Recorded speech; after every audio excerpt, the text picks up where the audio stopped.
Welcome back to A edu.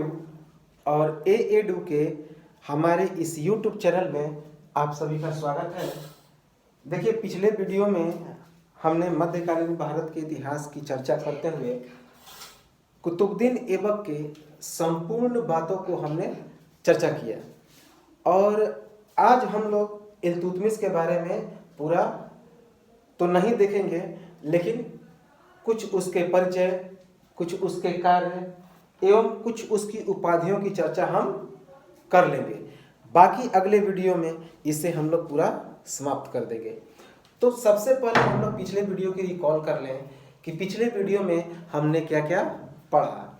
देखिए, पिछले video में हमने पढ़ा कि कुतुबुद्दीन ऐबक का जो पूरा नाम था वो कुतुब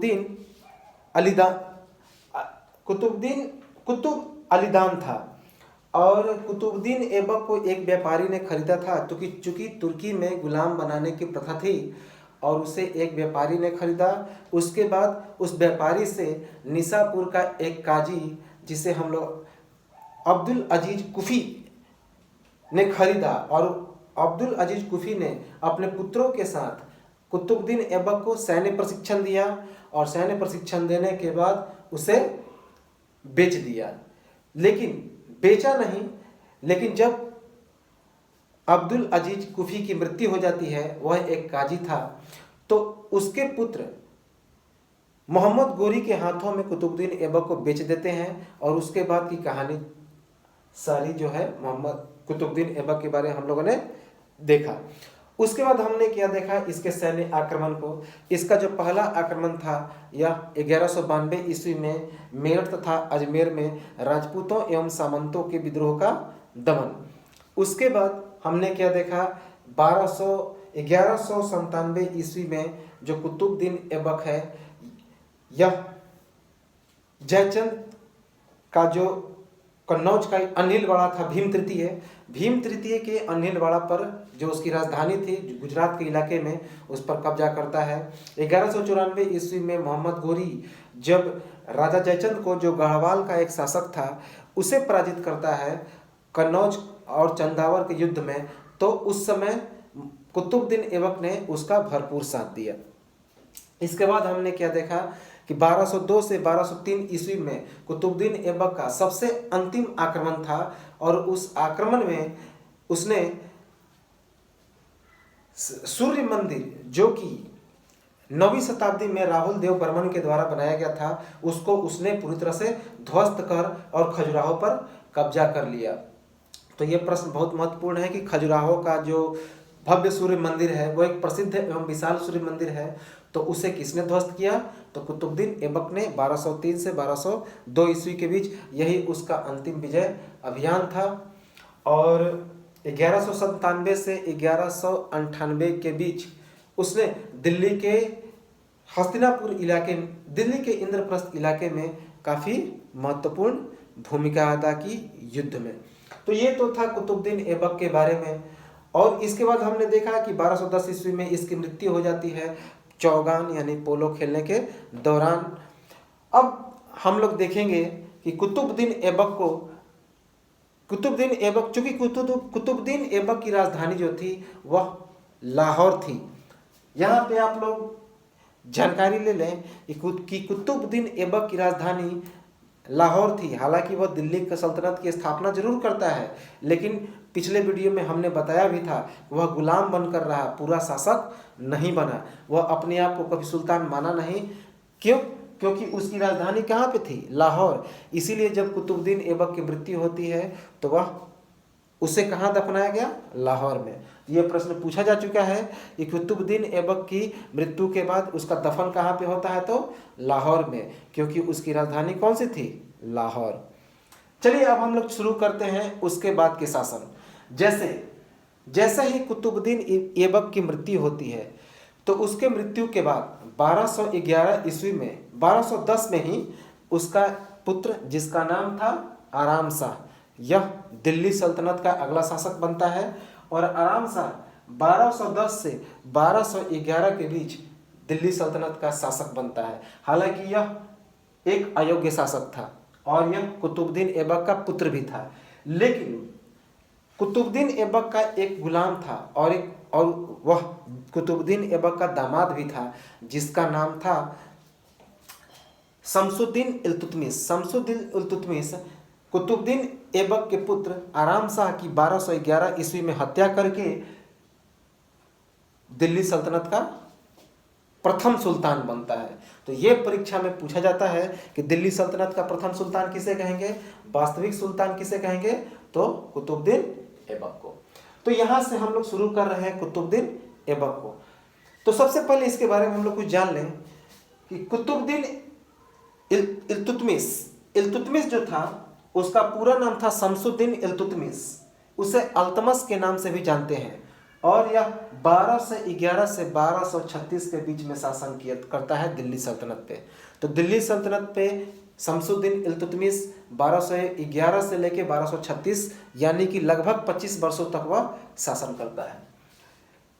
यह कुतुबुद्दीन ऐबक का एक गुलाम था और दामाद था, और यह किस राजवंश से संबंधित था, तो इल्बरी तुर्क।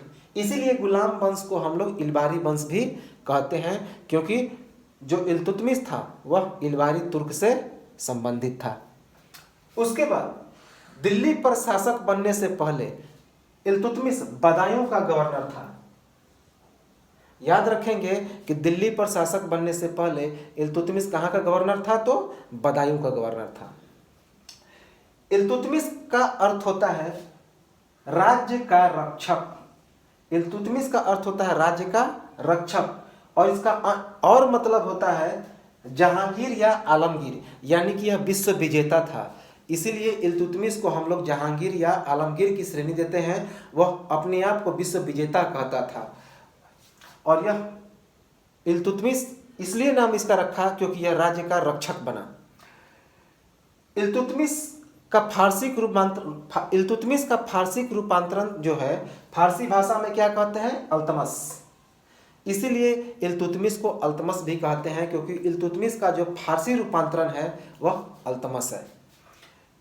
दिल्ली सल्तनत का वास्तविक संस्थापक कहते हैं इल्तुतमिश को, क्योंकि 1210 ईस्वी में इसे सुल्तान की उपाधि प्राप्त होती है, यानी कि यह प्रथम वैधानिक सुल्तान बनता है। यह बहुत ही महत्वपूर्ण फैक्ट है कि प्रथम वैधानिक सुल्तान कौन है, तो इल्तुतमिश है, यानी कि जो स्पष्ट रूप से बनाया गया था दिल्ली सल्तनत का। तो इसीलिए हम लोग, क्योंकि कुतुबुद्दीन ऐबक ने अपने आप को कभी सुल्तान नहीं माना, वह अपने आप को गुलाम ही माना। इसीलिए कहा जाता है कि इल्तुतमिश ने पूरी तरह से राजधानी दिल्ली को बनाया, और वह 1210 ईस्वी में सुल्तान की उपाधि प्राप्त की। इसीलिए इसे प्रथम वैधानिक सुल्तान भी कहा जाता है। हालांकि महमूद गजनवी को भी सुल्तान की उपाधि मिल चुकी थी, लेकिन भारत में जो अगर कहा जाए कि प्रथम सुल्तान कौन बना, तो शमसुद्दीन इल्तुतमिश।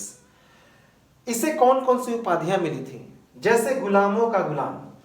गुलामों का गुलाम इसलिए कहा गया क्योंकि मोहम्मद गोरी का गुलाम था कुतुबुद्दीन ऐबक, और कुतुबुद्दीन ऐबक का गुलाम कौन था, इल्तुतमिश। तो यह एक गुलाम का शासक का गुलाम था और यह शासक बना, तो यह इसीलिए इसे गुलामों का गुलाम भी कहा गया है। इसे सुल्तान आजम या सुल्तान सईद की उपाधि दी गई है, जिसका मतलब होता है भाग्यशाली शासक।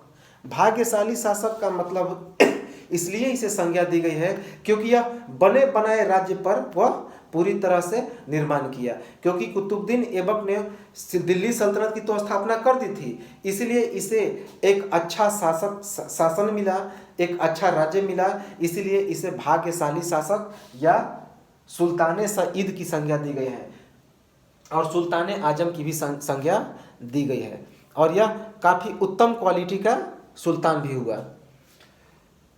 यह एक प्रकार का मुद्रा विशेषज्ञ भी था, क्योंकि हम लोग देखेंगे कि इसने चांदी का टका और तांबे का जीतल नामक सिक्के का प्रचलन किया। यह किसने कहा, तो नेल्सन राइट ने। नेल्सन राइट ने इल्तुतमिश को मुद्रा विशेषज्ञ कहा। मकबरों का पितामह, इसे मकबरों का पितामह भी कहा गया है। तो मकबरों का पितामह इसलिए कहा गया है कि इल्तुतमिश ने कई सारे मकबरों का निर्माण कराया। ईश्वर की भूमि का संरक्षक, तो ईश्वर की भूमि का संरक्षक और ईश्वर के सेवकों का सहायक। तो ये सभी उपाधियां भी इल्तुतमिश को दी गई है, ईश्वर की भूमि का संरक्षक और ईश्वर के सेवकों का सहायक।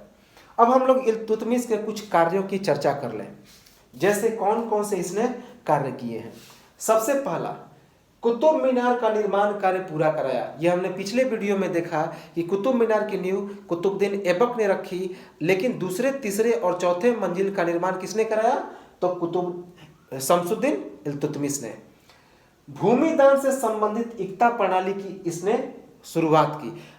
वास्तविक शुरुआत इसी ने की, लेकिन इससे पहले मोहम्मद गोरी ने इस प्रणाली को शुरुआत कर दी थी। इक्ता जो है भूमि दान से संबंधित एक प्रणाली था। देखिए इक्ता क्या है, जैसे कि मान लेते हैं कि ये एक प्रांत है, यहां पे सुल्तान बैठा है और ये छोटे छोटे इलाके हैं। इन इलाकों में यह किसी व्यक्ति को उसका संरक्षक बना देता था, और इस व्यक्ति को हम लोग कहते थे इक्तेदार। उसका नाम क्या था? इक्तेदार, यानी कि इक्ता का स्वामी। और यह उस व्यक्ति को उस भूमि के देखरेख का जिम्मा दे देता था, और बाद में जो टैक्स होता था यह खुद लेता था। किस माध्यम से? इस इक्तेदारों के माध्यम से। तो यह भूमि दान से संबंधित इक्ता प्रणाली था। तो इसीलिए कुतुब शमसुद्दीन इल्तुतमिश को हम लोग इक्ता प्रणाली का वास्तविक संस्थापक कहते हैं, लेकिन इसकी शुरुआत किसने की थी? मोहम्मद गोरी ने। अगर परीक्षा में पूछा जाएगा वास्तविक शुरुआत तो इल्तुतमिश, अगर शुरुआत पूछा जाएगा तो मोहम्मद गोरी। तुर्के चलीसा या तुर्के चलगाही नामक इसने एक दल की शुरुआत की, यानी कि यह 40 गुलामों का एक दल था, और ये इसी के माध्यम से इल्तुतमिश पूरे दिल्ली सल्तनत पर शासन करता था। तो अपने शासन को चलाने के लिए उसने एक 40 गुलामों का दल, जिसे हम लोग शमशीदास भी कहते हैं, तो तुर्क में गुलाम को क्या बोलते हैं? शमशीदास। तो 40 शमशीदासों का इसने एक समूह बनाया, और उसके बाद तुर्के चलीसा या तुर्के चलगाही नामक उसने एक दल की स्थापना की अपने दिल्ली सल्तनत को चलाने के लिए। बहुत ही इंपॉर्टेंट क्वेश्चन है। इसने अपनी राजधानी लाहौर से हटाकर कहां बनाई? दिल्ली। इंपॉर्टेंट फैक्ट, जिस प्रकार कुतुबुद्दीन ऐबक ने अपनी राजधानी लाहौर बनाई थी, वह इल्तुतमिश ने लाहौर से राजधानी हटाकर कहां बना दी? दिल्ली को। इसने टका, चांदी का एक सिक्का जिसे टका कहते थे, और तांबे का एक सिक्का जिसे जीतल कहते थे, उसका प्रचलन किया। तो चांदी का टका और तांबे का जीतल नामक सिक्के का इसने प्रचलन किया। और यह जो सिक्के होते थे शुद्ध अरबी सिक्के होते थे, और 175 ग्रेन के होते थे।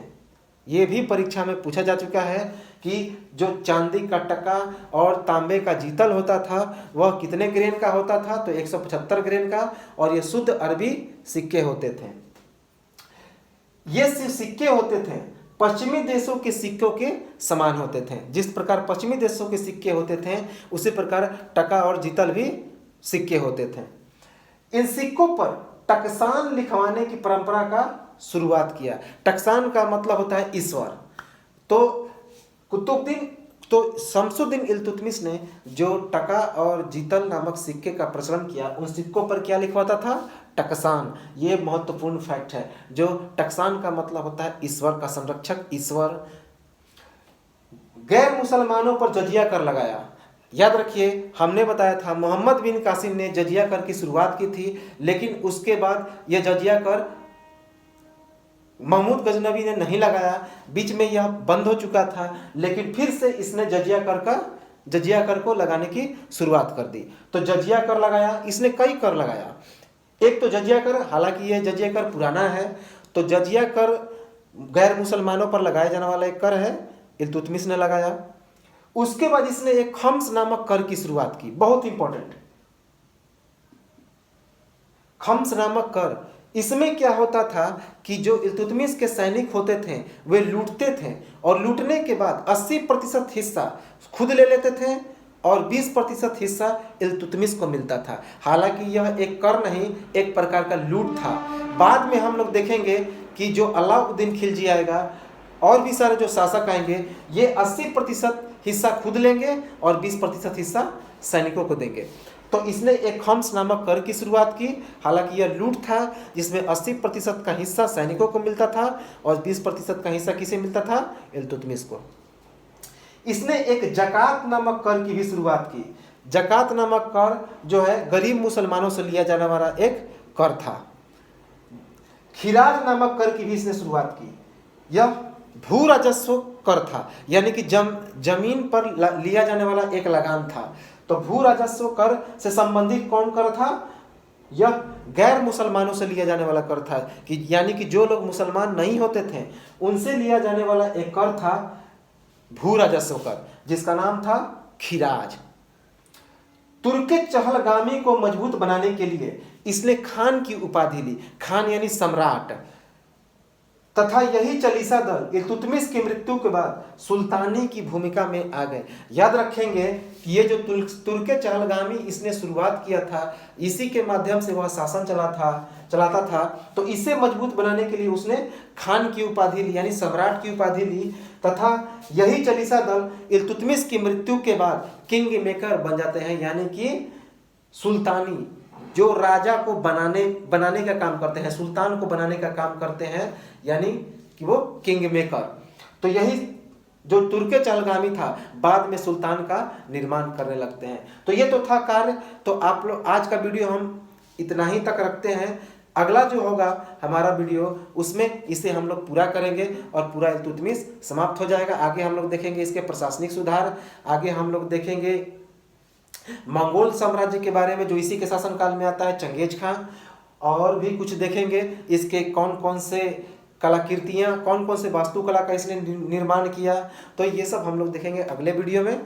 तब मिलते हैं अगले वीडियो में, तब तक के लिए धन्यवाद, टेक केयर। और आप लोग इसे स्क्रीनशॉट ले लें। नमस्कार।